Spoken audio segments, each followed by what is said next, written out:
ചോറ്റാനിക്കര ദേവീക്ഷേത്രത്തിലെ ഈ വർഷത്തെ നവരാത്രി ആഘോഷങ്ങളുടെ ഒരുക്കങ്ങൾ ഏകദേശം പൂർത്തിയായി കഴിഞ്ഞു.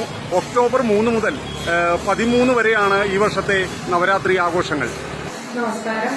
ഇത്തവണ നമുക്ക് നവരാത്രി ആഘോഷങ്ങൾ 10 ദിവസങ്ങളിലായിട്ടാണ് ചിട്ടപ്പെടുത്തിയിരിക്കുന്നത്.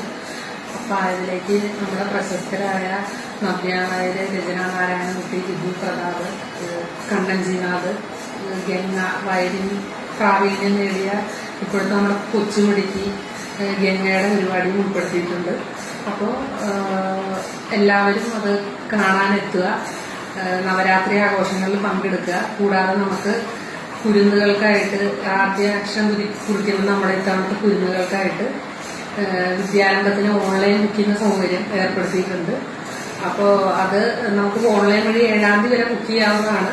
ആ ബുക്കിങ്ങോട് കൂടി വന്നു കഴിഞ്ഞാൽ ഓൺലൈൻ ബുക്കിംഗ് എന്ന് ഉദ്ദേശിക്കുന്ന ഓൺലൈനിൽ സെപ്പറേറ്റ് ക്യൂ ഒന്നും ഉണ്ടാവില്ല. നമുക്ക് നേരിട്ട് അന്നത്തെ ദിവസം റെസീറ്റ് എടുക്കാനുള്ള ഒരു ക്യൂ നമുക്ക് കൺട്രോൾ ചെയ്യാനായിട്ടാണ് ഇങ്ങനെ ഒരു സൗകര്യം ഏർപ്പെടുത്തിയിരുന്നത്. അപ്പൊ ആ ഒരു സൗകര്യം മാക്സിമം എല്ലാവർക്കും വിനിയോഗിക്കാവുന്നതാണ്. അപ്പൊ എല്ലാവരും ഒന്ന് നമ്മുടെ നവരാത്രി ആഘോഷങ്ങളിൽ പങ്കെടുക്കുക. ഒക്ടോബർ 3-ാം തീയതി വൈകുന്നേരം 5:30 ശേഷം കൊച്ചിൻ ദേവസ്വം ബോർഡ് പ്രസിഡന്റ് ആദരണീയനായ ഡോക്ടർ സുദർശൻ സാറിന്റെ അധ്യക്ഷതയിൽ പ്രശസ്ത സിനിമാ സംവിധായകൻ ഷാജി കൈലാസാണ് നവരാത്രി മഹോത്സവം ഉദ്ഘാടനം ചെയ്യുന്നത്. അതുമാത്രമല്ല, ഒരു വിശിഷ്ട അതിഥി കൂടി നമുക്കുണ്ട്. ഭാരതത്തിന്റെ അഭിമാനം, നമ്മുടെ ഒളിമ്പ്യൻ പത്മശ്രീ ശ്രീജേഷ്, മുൻ ഹോക്കി ക്യാപ്റ്റൻ. അദ്ദേഹം വിശിഷ്ട അതിഥിയായി എത്തുമ്പോൾ തന്നെ വളരെ സന്തോഷകരമായ നിമിഷങ്ങളിലൂടെയാണ് ഈ വർഷത്തെ നവരാത്രി മഹോത്സവം. അതുപോലെ ക്ഷേത്ര ഉപദേശക സമിതി അംഗങ്ങളുടെ പ്രവർത്തനങ്ങൾ, അതും എടുത്തു പറയേണ്ട ഒന്ന് തന്നെയാണ്.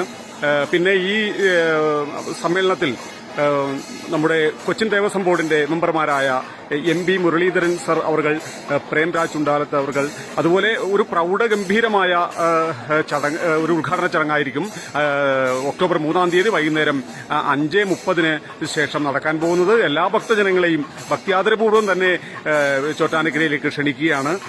ഈ വർഷം ഒക്ടോബർ 10-ാം തീയതി വൈകുന്നേരമാണ് പൂജവയ്പ്. ഒരു ദിവസം വൈകിയാണ് പൂജവയ്പ്. കാരണം സാധാരണ ദുർഗാഷ്ടമി ദിനത്തിലാണ് പൂജ വയ്ക്കാറ്. ഇത് ഒരു ദിവസം മുന്നെയാണ്, അതായത് 10-ാം തീയതി വൈകുന്നേരം 4 മണിക്ക് ശേഷം പൂജ വെച്ച് പിന്നീട് ദുർഗാഷ്ടമി, മഹാനവമി, വിജയദശമി ദിവസം രാവിലെ പന്തീരടി പൂജയ്ക്ക് ശേഷം ഏകദേശം 8:30 പൂജയെടുത്താണ് വിദ്യാരംഭം കുറിക്കുന്നത്. അതിനുള്ള എല്ലാ ഒരുക്കങ്ങളും ചോറ്റാനിക്കര ക്ഷേത്രത്തിൽ ഒരുങ്ങിക്കഴിഞ്ഞു. നവരാത്രി മഹോത്സവത്തെക്കുറിച്ച് ക്ഷേത്ര ഉപദേശക സമിതി അംഗങ്ങളിൽ കുറച്ചുപേർ ഇവിടെയുണ്ട്.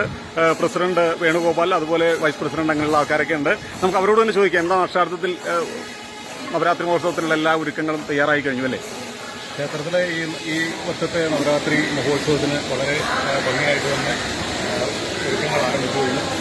കൊച്ചിൻ ദേവസ്വം ബോർഡിന്റെയും ചോറ്റാനിക്കര ദേവസ്വത്തിന്റെയും അതോടൊപ്പം തന്നെ ക്ഷേത്രത്തിന്റെയും എല്ലാം ഒത്തൊരുമയോടുകൂടി ഈ വർഷത്തെ നവരാത്രി മഹോത്സവം വളരെ ഗംഭീരമായിട്ട് ആഘോഷിക്കുവാനുള്ള പൂർണ്ണ തയ്യാറെടുപ്പുകൾ നടത്തി കഴിഞ്ഞു.